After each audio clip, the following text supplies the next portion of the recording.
Eng yaqin oshnalar ikki xil bo'ladi, bilasizlar? Bittasi oq bo'ladi, bittasi oqmasroq bo'ladi. Bittasi уже 20 ga kirib kim bo'ladi, qayerga o'qiydi, qayerda ishlaydi, xalqi bo'lgan, ikkinchisi seryozni qarab kosmonavt bo'lmoqchiman deydi, 20 ga kirganda уже.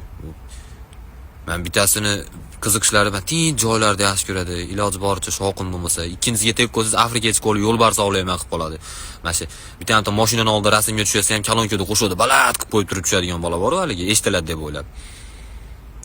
Bittasi iPhone ishlatadi, ikkinchisi iPhone X ishlatadi. Bir-biriga to'g'ri kelmaydi. Men misol qanday qilib kechqurun 1 da telefon qilib turib yig'lamsirab, "Nima yig'layapsan siz? Oshna, seni o'limingni tasavvur qilib olibman. Umring uzoq bo'lsin." Qanday tirik odamni o'ligini tasavvur qiladi? Miyasi normal ishlaydigan odam.